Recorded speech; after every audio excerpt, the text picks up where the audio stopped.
et qui excède de très loin les productions réelles, puisque on peut considérer que les échanges réels doivent correspondre à peut-être 1% du total des échanges immatériels qui se réalisent dans la bulle financière. Pour autant, ce sont bien les échanges réels qui déterminent la marche de l'économie générale du monde et la place des différentes nations.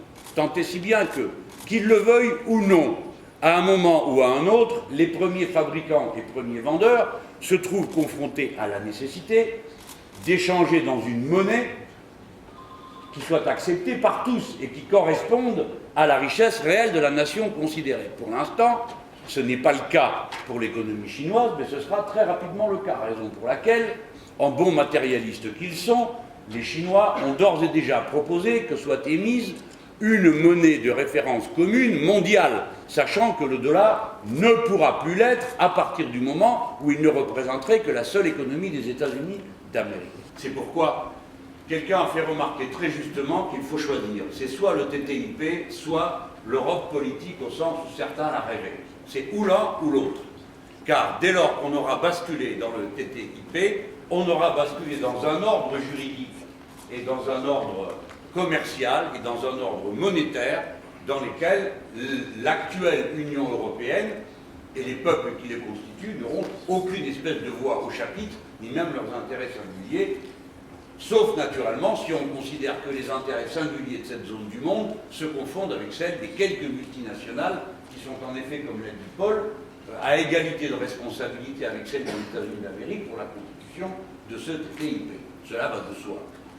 Les différences sont soit traitées par la loi du plus fort, soit traitées par l'ordre juridique. Souvent l'expression de la loi du plus fort, mais pas seulement. Heureusement, nous avons fait quelques progrès.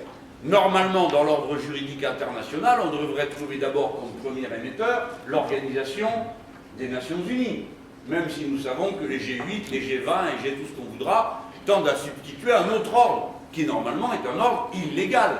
Celui auquel ont consenti nos nations, c'est celui des Nations Unies. Je ne dis pas qu'il soit parfait, mais du moins c'est un cadre organisé. Aucun d'entre nous n'a droit à la parole dans le G8 ou le G20. Oui, donc voilà, moi je m'appelle Maxime Ramirez, je suis étudiant en histoire en première à l'ULB ici à Bruxelles et je suis aussi président des étudiants de gauche actifs section ULB et membre du Parti socialiste de lutte.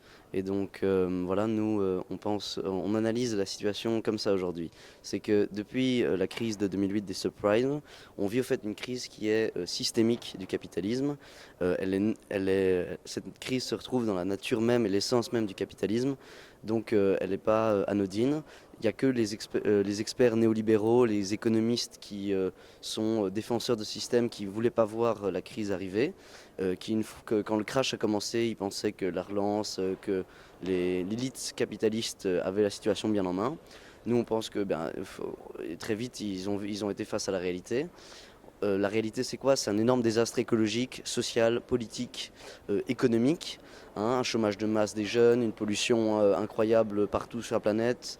Une crise politique, c'est-à-dire une droite qui se radicalise sur sa droite, le retour de néofascisme, mais aussi la suppression de certaines libertés. La Belgique, par exemple, est citée en exemple comme liberticide parce qu'elle met en place aujourd'hui les sanctions administratives communales qui, c'est-à-dire pénalisent même des enfants qui jouent à une bataille de boules de neige, ils ont 14 ans, ils reçoivent des amendes élevées.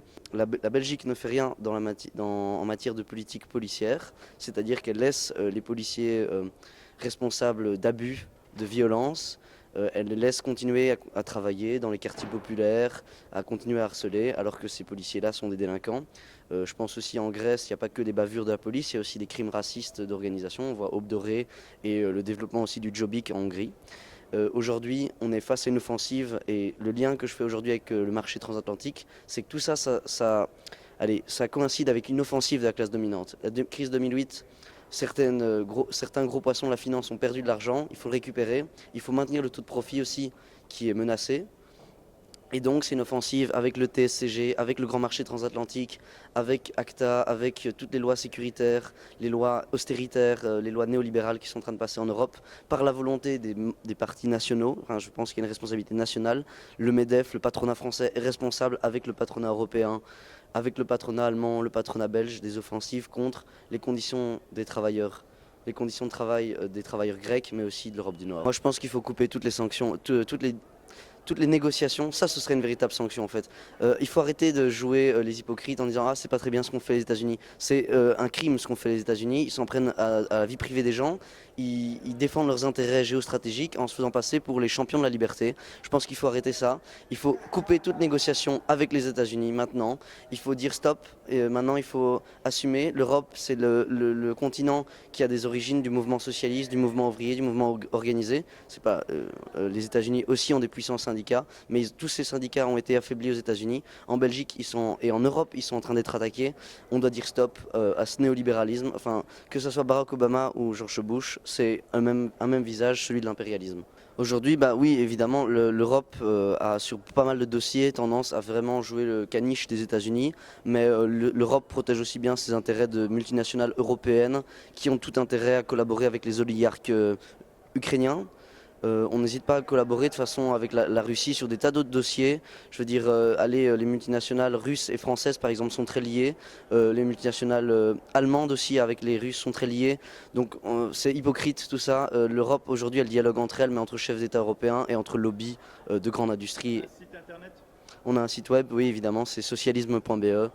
Voilà, moi je vous invite à aller le visiter, c'est le site web du Parti socialiste de lutte.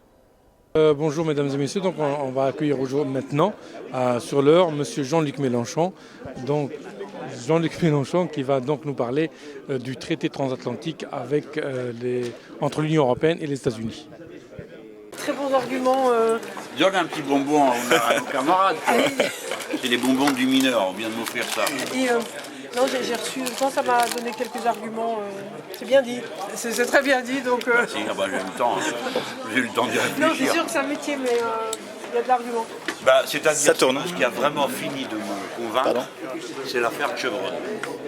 Parce que j'avais compris que dans l'ordre international, c'était, mais tout le monde s'en fout dans 20 ans. Tu parles de ça, tu as toujours un gauchiste pour te dire oui mais l'ONU on s'en fout, et puis tu as toujours un droitier pour dire c'est pas le sujet, il faut s'entendre.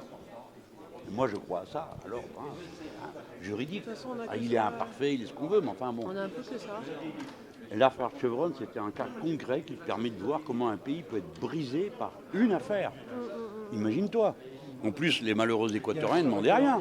Tu vois, ils disaient, mais c'est une histoire entre les Indiens, les colons, et Texaco de Chevron. L'État aidera les colons et les Indiens.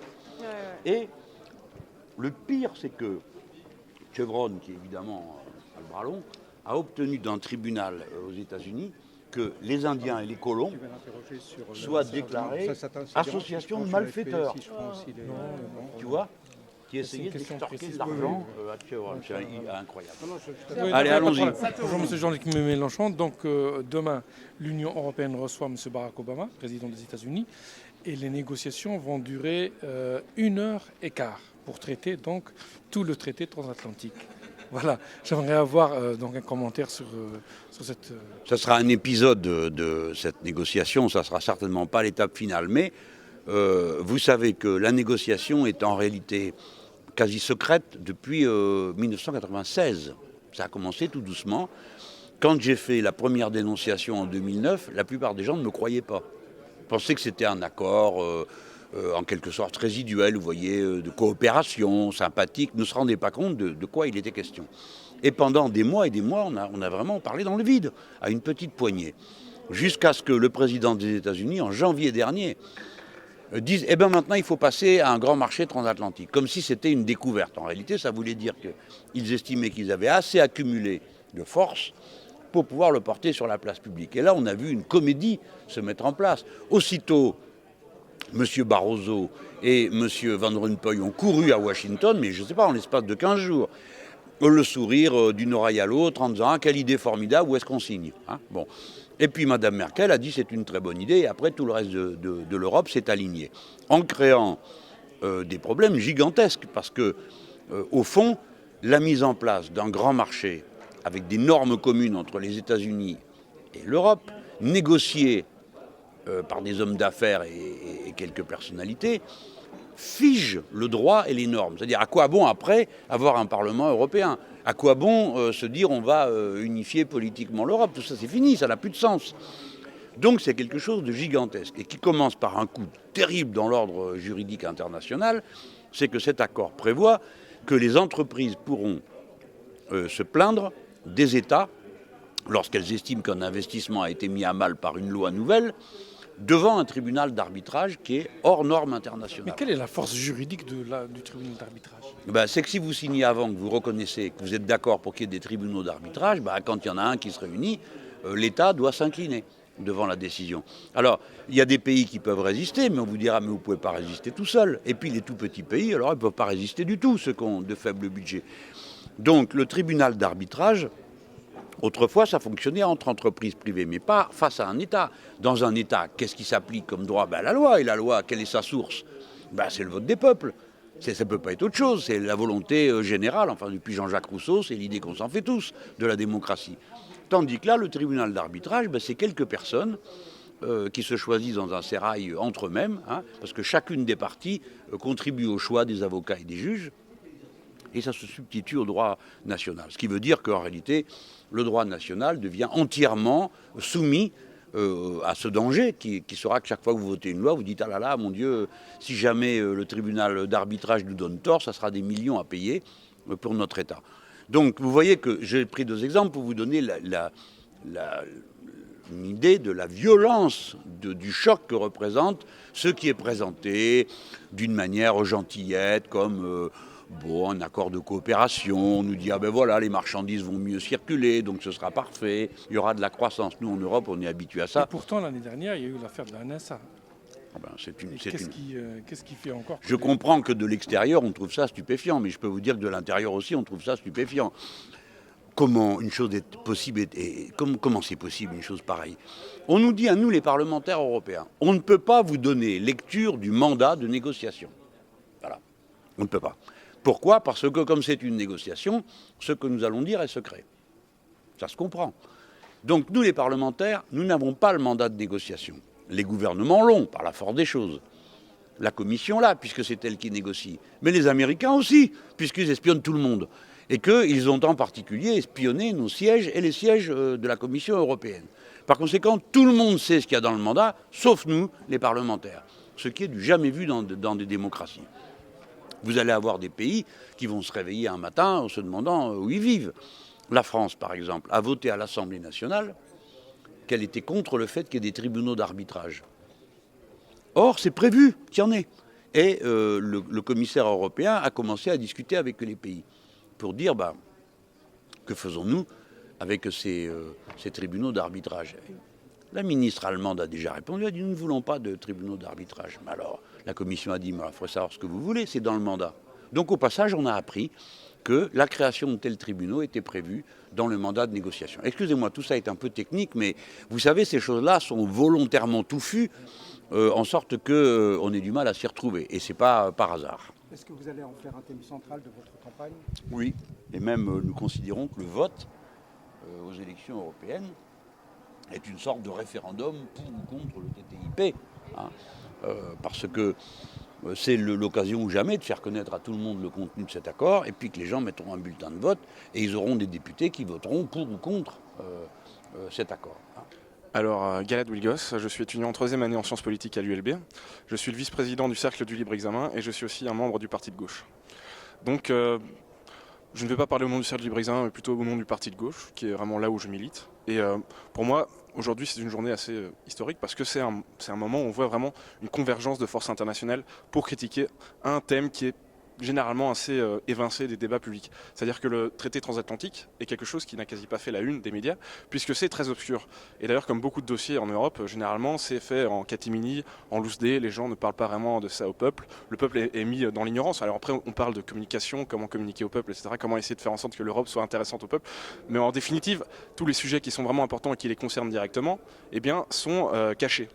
Donc pour moi, c'est intéressant de venir aujourd'hui parce que justement, on discute, on débat, on fait en sorte d'éveiller les consciences pour essayer de les mobiliser aussi, parce que le grand marché transatlantique est hélas un sujet qui est extrêmement porteur. Alors moi justement, je pense que le seul moyen de les faire bouger, c'est pas juste le vote. Le vote, ça peut servir à quelque chose, même si quand on regarde les effets du vote au Parlement européen, généralement, c'est pas grand-chose. Déjà, il y a une abstention énorme, mais en plus, les parlementaires, en tout cas la gauche et la droite social-démocrate et la droite en général, sont d'accord sur 90% des sujets. Ça a été prouvé par des études. Donc pour moi, c'est plus le vote vraiment qui va faire changer les choses et qui va faire changer les mentalités des dirigeants, mais c'est plutôt la mobilisation active. Donc des personnes qui vont vraiment aller devant le Parlement, qui vont contester les décisions du Parlement, qui vont être en place en personne, faire des manifestations, faire des grèves, etc. Et qui vont à ce moment-là faire changer les mentalités différemment qu'en utilisant des lobbyistes. Il y a en effet des lobbies parfois qui sont positifs, mais je trouve que populairement, c'est beaucoup plus, c'est clairement le cas. Elio Di Rupo est déjà un membre de l'Internationale socialiste, qui est l'une des internationales les plus véreuses.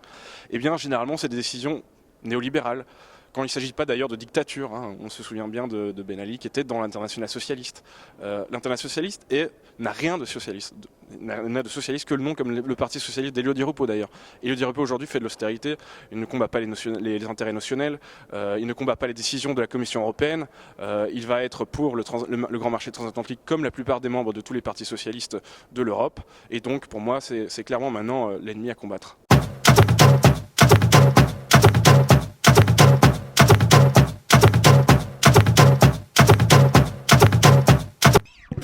TV